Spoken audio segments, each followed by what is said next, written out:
The three military-led West African nations, Niger, Mali, and Burkina Faso, have officially withdrawn from the Economic Community of West African States.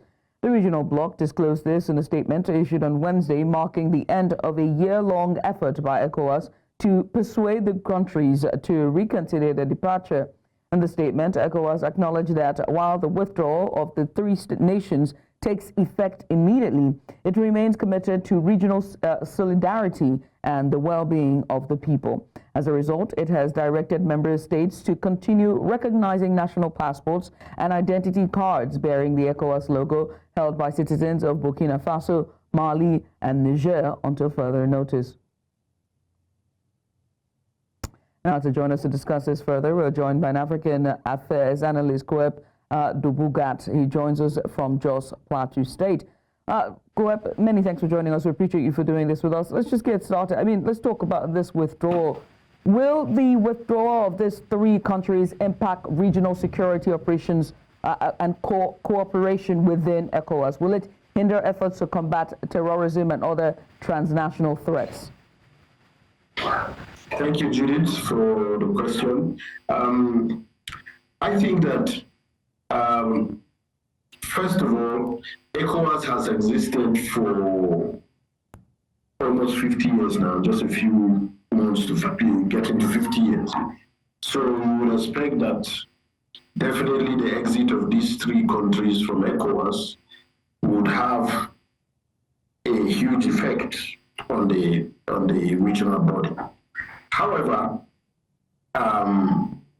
it is a question of whether ECOWAS can carry on or not, because it is an issue of choice.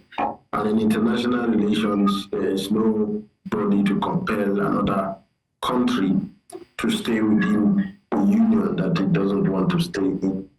But all these are products of what the government in power decides. So these military governments currently in power in these countries feel that at this point, that is the way to go. So that's one perspective. The other perspective is the fact that we may see this as only a process of these military governments trying to, hide the real issue why they're exiting the ECOWAS. They say that it's because that the ECOWAS did not provide adequate support for them to fight terrorism. That's why they had decided to exit. They say also that that ECOWAS imposed harsh sanctions on Niger or on the countries, and the populations are suffering. That's why they decided to exit. But suffice it to state that during the time that they've been in power, the threats of terrorist attacks on these countries have grown exponentially. Aside from that, issues like illicit trafficking, migration and all that has also been booming within these countries over the period. So it is left to be seen how far, the benefit of this exit would be for these three countries. Thirdly, I think part of what these countries are throwing up is an anti-Western sentiment, which they have tried to claim that ECOWAS has come under the influence of foreign governments or foreign interests, which they claim to have been the reason why ECOWAS imposed all those sanctions in the first place. But these sanctions were imposed in relation to the provisions of the ECOWAS Charter and other things, other documents, other legal instruments that ECOWAS has adopted, by extension also the AU. So these countries, we are, as I said, we just have to wait and see how the situation evolves. But ECOWAS has left the door open for these countries. All right.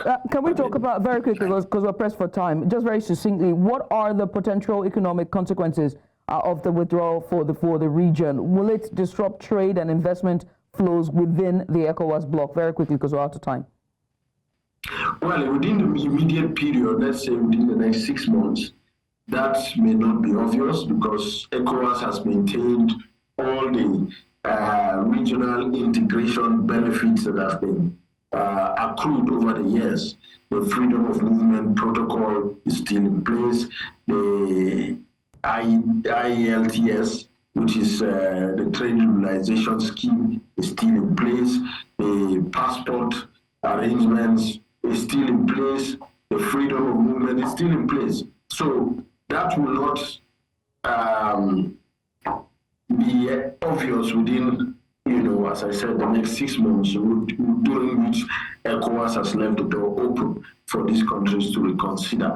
However, beyond that time, I think we will begin to see some real economic effects.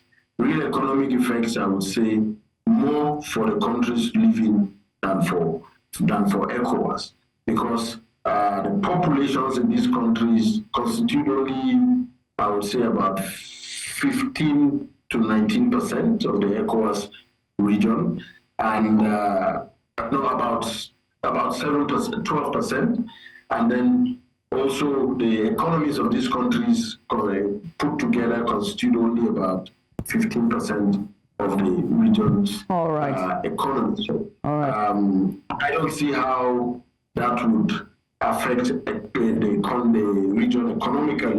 Rather, it will just the region has to just make some adjustments, and within this period, we will see a few effects.